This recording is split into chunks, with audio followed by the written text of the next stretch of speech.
Alors, pour la correction de l'exercice d'application contrôle qualité d'un vin dans le chapitre 5, les titrages colorimétriques. Là, dans cet exercice, on vous dit qu'un vigneron aimerait bien tester la qualité de son vin en déterminant la quantité d'ion Fer3+, présente dans son vin, puisque cette quantité d'ion Fer3+, pour que le vin soit commercialisable, doit respecter une certaine valeur seuil, qu'on vous donne dans l'énoncé, qui est une valeur de 10 mg par litre de vin. Donc on vous dit que ce vigneron, il titre un échantillon de 20 ml de son vin avec une solution de thiosulfate de sodium de concentration connue C0. On vous explique comment est repérée l'équivalence. Et on vous donne dans l'énoncé ce qu'on a appelé un petit peu plus tôt dans le cours l'équation support de votre titrage. On vous dit que les ions Fe3+, réagissent avec les ions thiosulfate selon cette équation pour former des produits quelconques qui, je le rappelle, ne vont pas nous intéresser dans ce chapitre-là. On va uniquement s'intéresser aux réactifs. Donc première question, on vous demande de déterminer la nature du réactif titrant et la nature du réactif titré. Donc pour cela, je vous rappelle dans le cours qu'on a dit que le réactif titré était le réactif dont on cherchait à déterminer la concentration ou la quantité de matière. D'après l'énoncé, notre réactif titré, ça va donc correspondre aux ions Fe3+, ou plus précisément l'échantillon de vin qui contient les ions Fe3+. Le réactif titrant, toujours d'après l'énoncé, c'est le réactif dont on connaît précisément la concentration. Donc vous voyez que ça va être la solution qui contient les ions thiosulfate de concentration C0. Donc, à partir de cette équation support de la réaction de titrage, on vous demande d'établir la relation entre la quantité initiale des ions Fer3+, et la quantité des ions thiosulfate ajoutés à l'équivalence. Donc je vous le rappelle, à l'équivalence, les deux réactifs sont limitants.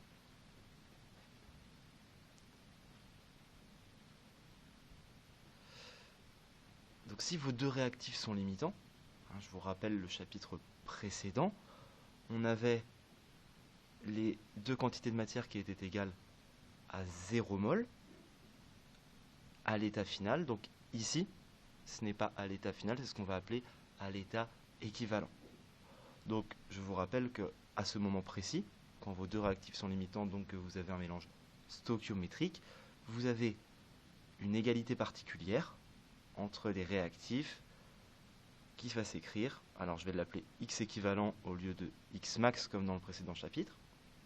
Ça va être égal à la quantité initiale d'ion Fe3+, divisé par 1 puisque il n'y a pas de coefficient stoichiométrique devant l'ion Fer3+, et qui va être égal à la quantité d'ion thiosulfate versé à l'équivalence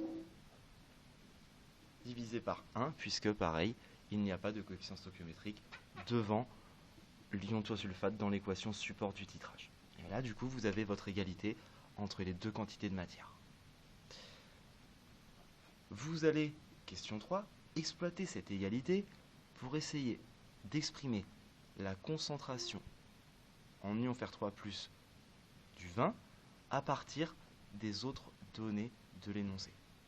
Donc, je vous rappelle, d'après le chapitre 1 sur les quantités de matière, vous aviez la relation qui vous permettait de relier la quantité de matière à la concentration d'une espèce chimique en solution, avec cette formule-là. Donc, la formule, l'égalité, trouvée à la question 2, vous allez pouvoir la réécrire de la façon suivante. Concentration en Fe3+, multiplié par le volume. Alors, le volume de vin, on vous dit que le vigneron, il met un volume V de 20 ml. D'après l'énoncé, il est appelé V. Je remets le 1. Ça va être égal à quoi? Donc, la quantité de matière d'ion thiosulfate versé, on sait que la concentration de cette solution vaut C0 d'après l'énoncé, et on sait, toujours d'après l'énoncé, qu'on a versé un volume équivalent qu'on va appeler V équivalent ou V versé. Selon les ouvrages, vous verrez, ça varie un petit peu. Alors, là, ce qu'on peut faire, c'est transformer cette égalité pour exprimer la concentration des ions Fer3+, à partir des trois autres variables qu'on connaît. On va supprimer les 1 puisqu'ils ne servent à rien dans cette égalité. Et donc vous voyez que pour isoler la concentration en Fer3+, il nous reste uniquement à se débarrasser du fois V, qu'on va envoyer de l'autre côté de l'équation. Donc un multiplié devient un divisé, et vous vous retrouvez avec le calcul suivant. Si vous l'appliquez en utilisant les données de l'énoncé, on vous dit que la concentration de la solution en ion de thiosulfate vaut 100 micromoles par litre. Donc on vous donne la conversion un peu plus loin dans l'énoncé. On vous dit que c'est 10-6. Donc j'ai 110-6 moles par litre. Multiplié par le volume équivalent. Donc je le rappelle, c'est le volume de thiosulfate que vous avez versé dans l'échantillon de vin pour consommer intégralement les ions Fe3+, et faire en sorte que les deux réactifs soient limitants. Ce volume versé, on vous dit dans l'énoncé qu'il vaut 9,5 millilitres. Alors, étant donné qu'on a un volume en haut, un volume en bas, on n'a pas besoin de convertir ces volumes-là, puisque si vous les conservez dans la même unité, les deux unités vont s'annuler, et vous aurez une concentration qui aura la concentration, enfin la même unité que la concentration, c'est 0. Enfin, on divise par le volume de l'échantillon étudié. Donc l'énoncé vous dit qu'on a prélevé un échantillon de 20,0 millilitres. Donc vous avez ce calcul-là au final.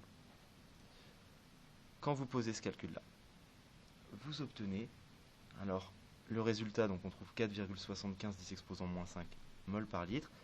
On doit donner un résultat avec deux chiffres significatifs à cause de cette valeur-là qui est un petit peu moins précise que les deux autres. Donc, votre résultat s'écrit finalement 4,8 10 exposant -5 mol par litre. À la question 4, on vous demande de conclure, puisque je vous rappelle que l'objectif principal de ce titrage était de déterminer la concentration en Fer3+, pour voir si elle respectait la réglementation en vigueur, qui est que la concentration des ions Fe3+, en solution ne doit pas déplacer 10 mg par litre de vin. Ici, on a calculé une concentration en mol par litre. On va donc devoir, pour répondre à la question, convertir notre concentration molaire en concentration massique. Pour cela, je vous le rappelle, on dispose de la formule suivante. La concentration molaire multipliée par la masse molaire de l'élément chimique, bien sûr, et on va avoir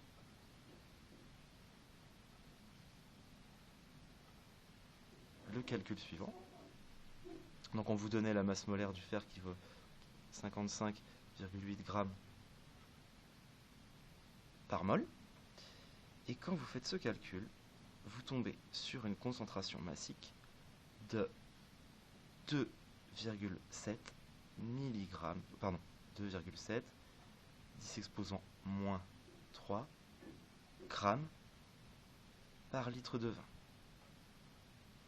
Autrement dit, sachant que 1 gramme, ça correspond à 10 exposant 3 mg, si vous faites la conversion, vous avez 2,7 mg par litre de vin.